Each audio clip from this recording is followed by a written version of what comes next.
All right, guys. So I think it's inevitable that Jake Paul's going to have a fight here with one of these guys very soon. And I think he's leaning toward Dillon Danis, which is why I want to touch on this. Just my opinion on how this fight can possibly happen, because I think there's some variables here that some of you guys probably aren't taking into consideration. First of all, I want to rule out the other guys. Conor McGregor is not fighting Jake Paul. It's just not going to happen. Not at this point in his career. He's fighting legitimately the top guys in the world. Conor McGregor is one of the greatest fighters of all time. He's one of them. And he's fighting a very, very, very tough guy in Dustin Poirier. And I think it's absolutely disrespectful that Jake Paul's calling him out in the first place and being disrespectful on top of the fact that he's calling him out, and especially when he has a fight coming up. Jake Paul has not fought a sports combat athlete.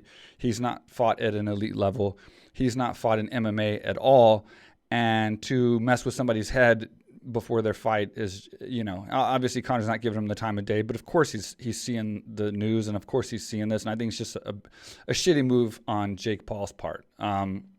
If Jake Paul wants to be a total badass and prove to his followers that he's alpha, step into the octagon. That's all I got to say. Because you can pull as many MMA fighters out you want and golf with them and play rugby and put them in boxing and take out thousands of their variables and their techniques and give yourself that slight puncher's chance. You can do all these things all you want, but you're still beating around the bush. You know what I mean? You're not beating an MMA fighter at their own game. You're trying to cheat, and you're trying to be cowardice about it, and I don't respect that.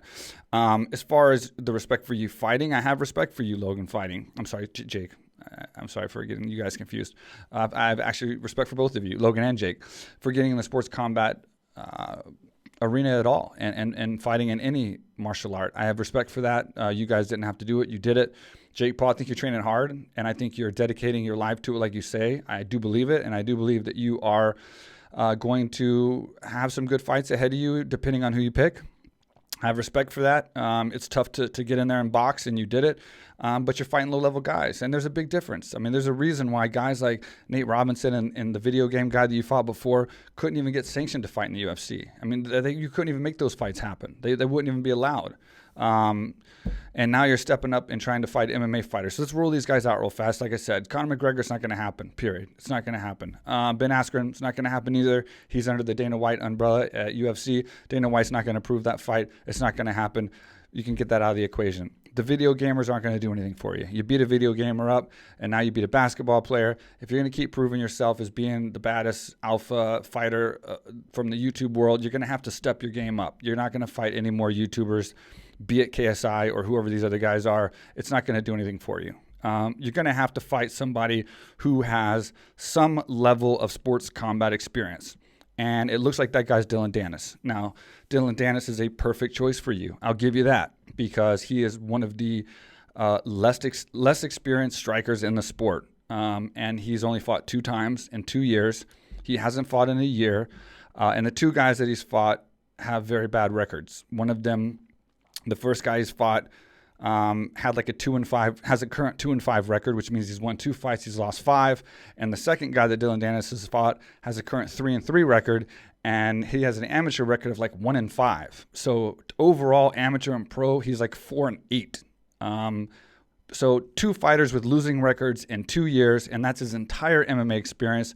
It's hard to say he's an MMA fighter, and I'm sad that this is going to be billed as an MMA fighter fighting a YouTuber when that's not the case. This should be billed as a world champion grappler fighting a YouTuber in a boxing match, which I'm going to go ahead and go on a limb here, and I'm going to go and pick a winner if this fight does happen. And I will say, Jake, I do think you're going to win the fight. I do think you will outbox Dillon Danis. And that's unfortunate, because of all the MMA fighters in the world you could pick, you picked the one that you probably could outbox. Now, here's the issue that I think a lot of people aren't taking into consideration.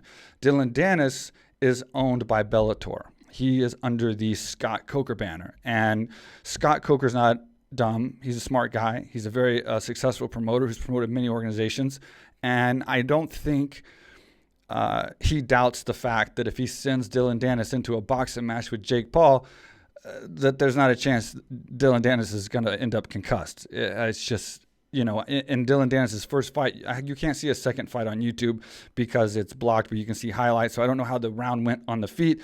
But on his first fight, when Dillon Danis fought his very first match against a guy who is 2-5, mind you, he lost the stand-up. He threw like 3 jabs, which didn't land, and then he got cracked in the head like 3 solid times. So he went 0-3 in striking before he got the fight to the ground and was able to submit his opponent, of which he submitted both of his MMA fights opponents. He can't do that in boxing. Okay, so he has to win the stand-up. And he's fighting a guy, I don't think Dillon Danis is training every day for boxing, and Jake Paul is. Jake Paul's big, a lot bigger, I think, than Dillon, and I think overall he's going to win. So, but the fact is, Scott Coker's not going to allow this fight to happen just to see a Bellator fighter get beat by a YouTuber. So I think there's going to have to be something in play here where it's going to be a situation where Dillon can go fight Jake in boxing if Jake Paul will go into Bellator and fight in a mixed rules or full-on MMA style match in Bellator, probably against Dillon Danis as well. If this happens, I think the same is going to happen for both guys, and they're going to have an even score at the end. I think Jake Paul will knock out Dillon Danis in boxing, and I think Dillon Danis will get Jake Paul to the ground in an MMA fight and will submit him probably just as fast as he'll get knocked out in boxing, and it'll be a wash. But I have to say that's probably what's going to happen. I don't see Scott Coker just releasing Dillon Danis to a fight with a guy like Jake Paul and just letting the fight happen and what's potentially going to happen and then just taking that. So my pick would be, if this fight doesn't happen and Scott Coker doesn't approve it, or Jake Paul doesn't want to do the secondary part of the agreement, which I think Scott Coker is definitely going to put on the table, I would like to throw Nate Diaz's name in the hat, because I would absolutely love to see Nate Diaz fight Jake Paul. And if you're an alpha who wants to prove that you can beat MMA fighters outside of their sport, I think beating Nate Diaz is going to do it. You beat Nate Diaz in boxing, then you have my respect and probably everyone's respect in the entire world. So I think that's who I'm hoping for if this doesn't work out with Dillon Danis. I'll still be entertained to watch the fight with Dillon Danis, and I've made my prediction already, but I'll be entertained to watch it. Definitely the follow-up if that happens. But I'd love to hear your opinion, guys. So leave a comment. Let me know what you think.